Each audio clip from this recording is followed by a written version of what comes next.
Assalamu Alaikum everyone, welcome back to another video. I hope you're having a wonderful day.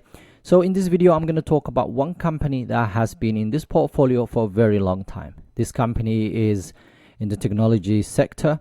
It's been in the portfolio for a very long time. It's one of my all-time favorite companies out there. But for the last 6 months the company has done absolutely nothing, and I genuinely mean nothing when it comes to price appreciation. Of course they have given us some dividends and so on, but price has stayed almost the same for the last 6 months, which can be concerning at times. So what I'm going to do today is go over this company, give you a little bit information about the company and what it does and so on, give you fundamentals of the business and see if that's still intact and is still, what we basically, the reason we bought is still intact as well. We're then going to look at the valuation and see if it's actually cheap, if it's too expensive, if we go, and then I'll let you guys know whether I'm going to buy more, sell completely, or hold it for now. And then we will compare this company with the S&P 500 and other companies in the similar sector. But before we do that, I genuinely want to say a couple of things. First of all, I'm not doing this just to kind of go make you go away and buy these things. I'm giving you information, and then what you do with that information is entirely up to you. I'm just sharing my journey with you guys. I have this company in the portfolio and I have basically a reason just to look at it right now, and I'm going to share that with you guys. And this is the reason why I started this whole portfolio. If you are new to the channel and you're enjoying the content, please like the videos, subscribe to the channel, share with as many brothers and sisters out there, because the whole purpose of it is to share my journey. And if that inspires one more person, one more Muslim person out there who is Muslim or non-Muslim, someone who has not been, invested and so on, then absolutely fine. That's all I want. Okay. So by liking the videos, you're actually helping the channel, you're helping me. And if you can, okay, it would be absolutely amazing to have you on the Discord, where you get actually access to a lot of brothers and sisters who are sharing very good practices. We also have a lot of other things, like for example the family portfolio. You've got access to all my buys and sales, all the dividend calendars, the watch lists, and million other little things that I normally add on regular basis. So for example, there are 10 companies that I feel like they're high quality businesses that I've shared with the community, that if you are new to starting to invest right now, potentially you might want to look at. We also have the ETF trackers and so on. That is out of the way, so let's now get into and talk about this company that we came here for. And the first thing I want to talk about is just to kind of give you where we are right now. So the last 6 months, okay, year to date, the company is up about 17%, but for the last 6 months it's done absolutely nothing. And this is the reason why I decided to look at it today. And when you look at the forward PE, this company is coming back to where it used to be when I started actually buying more of this company. I had at some point over 40 shares. I've trimmed it because it gone too expensive at one point, but now it's coming back again to that 16. So if we look at the, for example, valuation side of it, and we look at the 5-year average for this company in terms of PE, or even GAAP or non-GAAP, whichever you use, okay, 21 or 19, that's basically where it's been. And right now it's around the same. So it's basically around the same, slightly. If you're using basically PE non-GAAP, that's about 17.7, and in comparison to the way it was last 5 years. So I'm really interested to see if I should be buying more of this company, or if I should, let it be. So if you don't know what the company does, it's a semiconductor company. If you have a mobile phone that is either Samsung or old Samsung or any other Android mobiles, as well as of course if you got and iPhones, this company's product is actually in that mobile phone. For example, the Snapdragon that is on this basically the Samsung Galaxies and so on is basically created by this company. Now in terms of their revenue, as you can see here, this was the recent quarter. Okay, everything seemed to absolutely fine. QCT and QTL, both of them actually up in terms of revenue side of things, and handsets and everything else was up. The only thing that was down was the Internet of Things, so that was down basically 8%, but everything else was fine.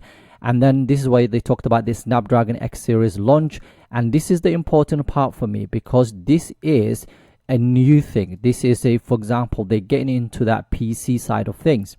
Now what does that mean? Let's have a look. So the Snapdragon X Elite and the X Plus are powering the launch of a new category of devices delivering Microsoft Copilot Plus and PC experience.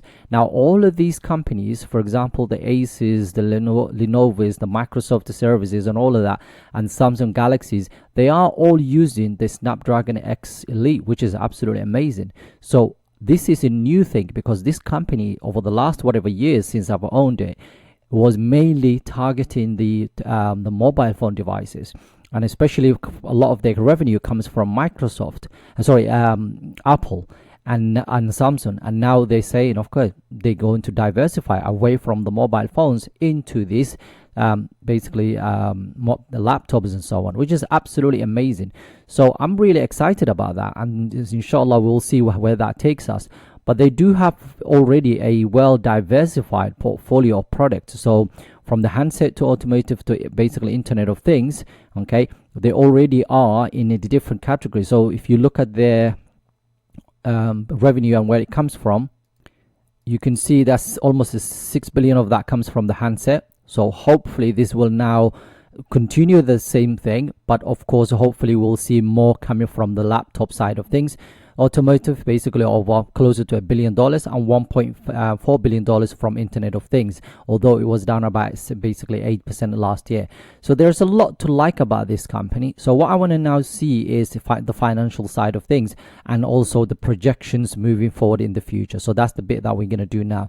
So like I've said to you many times, this company should definitely have basically a wide economic moat. And then the reason for that is because they collect royalty income from basically a lot of the 4G, 5G companies out there. So anyone that basically using 4G, 5Gs, basic technologies and so on, is actually paying royalty to this company because they own that patent, which is absolutely amazing. Currently the stock is trading $168 per share, and $7.71 is the current EPS. This huge company, 188 billion market cap, which is absolutely amazing. And there is a bit of a news, by the way. I just want to share it with you guys in a second, if I can find it. So basically, apparently, they might be buying Intel. Now, they're not buying the entire company, but they potentially might be buying part of that company, because Intel is trying to basically split into a couple companies. And the reason they're doing that is because, remember, Intel does not just design the chips. They do design it, and then at the same time they're planning to manufacture themselves. Now, what is going to happen if they become a manufacturer? What is going to happen is a lot of these companies, including Qualcomm's and AMD's and Nvidia's, will have to then use Intel, which then means Intel will actually have access to the technologies that makes AMD chips better and so on, and that's not going to fly with AMD and other companies. So what Intel is trying to do is split their business into foundries, kind of basically the manufacturer side of it, as well as the design, and those two companies will have absolutely nothing to do with each other. And Qualcomm is trying to get some of that basically business, but I don't think that's going to go through, because when it comes to regulatory side of things, that will be very, very difficult to do, especially with the semis. I've seen it never works out. It takes ages to do these things. Remember when Nvidia was trying to buy, I can't remember which company it was it ARM? I think it was ARM. They were at one point they were trying to buy ARM, and it never come through because everyone else refused it. Current P is about 21. The forward P is 16. Let's call it about 17. The 5-year average we've already seen about 19. The free cash flow, price to free cash flow right now is 15. The sector, the technology sector, is about 25 right now, and 29 when it comes to S&P 500. Now the dividend yield is 1.925, so that's $3.30 for every share of this company that you own. The payout ratio very, very low, and the latest increase and the 5-year growth rate are excellent. Now dividend streak of 20 years, so 5 more years this company will become a dividend aristocrat. Safety is 80%, and they have a free cash flow of $12.56 billion, which is absolutely amazing to see. Now, in terms of free cash flow compound annual growth rate for the last 5 years, we're looking at about 21%, which is absolutely huge. Free cash flow yield of 7% and free cash flow margin of 34%. So absolutely nothing to worry about when it comes to that free cash flow. That covers everything that we've seen here and more. Now, the margins are also good. Profit margin, operating margins are absolutely amazing. Return on invested capital and return on equity, absolutely perfect as well.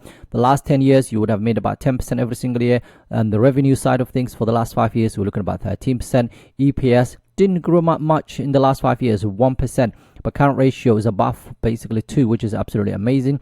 Now, growth estimate for next year, they're expecting about 10% and then 11% every single year for moving forward. Remember, this is a huge company. For them is to grow is very difficult unless they acquire other businesses and so on. 11% basically growth for the next basically 5 years. That is really good. I do remember at one point a few years ago where they basically were predicting this company to actually have a negative growth for the next whatever 5 years, but that changed very quickly because of all the AI side of things. Current price we've seen $168 per share. Currently, according to Morningstar, is actually fairly valued. So 180 is what they expected. 168. So soon it will become undervalued if you think about it. Fairly valued 269 when it comes to simply Wall Street. That is 37% undervalued according to them. Tip rank is basically saying it's about 20, almost 30% upside from where we are. So $219 per share. Moderate buy from them. $217 per share from Seeking Alpha. That's about 29% upside from where we are and is also a buy. Now, Sharia compliance side of things, absolutely nothing to worry about, and they are buying back their own shares. So the company has very excellent free cash flow. They are buying back their own shares. They're paying some dividend. The growth is also already there, and it does seem cheap right now. So what do? Let's have a look at a couple of things. Okay, so we're going to go to the earnings expectations moving forward for this company. So as you can see, this year they're expecting about 20% growth, 11% or 12% the following year, and then 11% after that. So if we just focus on these 3 here. Now the next is about the revenue side of things. As you can see, is about 8%, 9%, and then another 8%, which is absolutely beautiful to see. So almost double digit every single year for revenue side of it. Definitely double digits when it comes to EPS growth expectations moving forward. There's nothing else I can say about this company, but it seems really cheap right now. Okay, let's now have a look at in terms of valuation side of things. Morningstar is saying is 180, Seeking Alpha 217, Wall Street 269, and then dividend discount model that I used to give me 268 and 267 when it comes to discounted cash flow model, and all of that, okay, put it together, gives us 221 average intrinsic value for this business. Current price 168. That gives us a difference of 31%. Now, you might say this is a very volatile company, and it has been very volatile because it has been following the Nvidias, the Broadcoms, and so on. Okay, you might want to give yourself 15%. So you can still buy $188 per share and up until it hits that. So that's about $20 or whatever from where we are right now. So it is really interesting because I genuinely thought I would not see this company undervalued at this point, especially with the expectations, the growth side of things. Okay, so what would I be doing? Before I answer that question, I want to show you one more thing about the company, and that's compare it with basically the companies in the same industry. So we got Micron here, we got Intel, AMD, Texas Instrument, and then the S&P 500, and we're looking for the total return. So a year to date, as you can see, is about 18%, 19% for the S&P 500, 21% for the Texas Instrument, AMD about 5%, which is very interesting. It's a bit strange. AMD is only 5% up for year to date. I didn't think that was a thing, but there we are. And Intel is down almost to 56%, and then basically Micron is about 7%. Now let's look at the 3 years, because that's what we came here for. We need to see historically where the company has been. So 35%, it has beaten the S&P 500, but the others have more or less, Intel hasn't done nothing absolutely, but it has beaten the others as well, apart from AMD. Now, last 5 years, we're looking at about 147. The S&P 500 is only 90%. 84 for Texas Instrument, AMD, because of course massive growth company, 418%. Intel minus 50%, 88% when it comes to Micron. And the last 10 years, we're looking at 200%. total return, and the S&P 500 87, and the rest, as you can see here, AMD has done absolutely amazing, and Texas Instruments has done also good, but this one actually 173, that's not bad. But look at this company, 19%, minus 19% in the last 10 years, which is absolutely terrible an investment. But there you all have it. So that's the company that I wanted to share with you guys. This company is solid right now, genuinely. I used to have 40 shares of this company, but I trimmed it recently because it was too expensive at the time. Let me see how much I actually, when I sold it, let me share that with you guys so you can see. I sold 10 shares 30th of May 2024. That was 1,600, and my profit was £628, and at the time the price was $204 per share, and right now look at where we are. I'm not saying I'm genius, but alhamdulillah I took some profit off the table. That time it was over 200 per share. Now what am I going to do moving forward? Okay, my average right now is $225 per share. So if it comes down a little bit, so if we hit this sort of a price, so maybe if it comes back down at least to let's say 130ish, 140ish, which can easily happen, especially with the semis right now. Potentially I might be buying a little bit more, and just basically average dollar cost average every single month, but I'm up to 30%, so I'm aware of that. I don't want to average up just for no reason, but if it does come back down again, I might be looking at, because my average is 125. I want to make sure that at least if it hits below 130, 120, 140ish, then yeah, maybe I'll start nibbling and start adding a little bit shares of this company. But I'm not definitely going to sell this company anytime soon. I like the dividend, I like the business model, and I like what they're doing. I like the fact that they're now getting into this side of things. In fact, the fact that they're getting into the laptop side of things is very interesting, and I want to see in the next couple of years where that takes them. Okay, that could be very profitable business or might not, but we will see what happens, inshallah. Anyway, that's what I want to share with you guys today. If you're enjoying this type of content, please join us on the Patreon account, where it just costs you 15p per day. Get access to a lot of things, and it really helps the channel. Have a wonderful day. Assalamu Alaikum.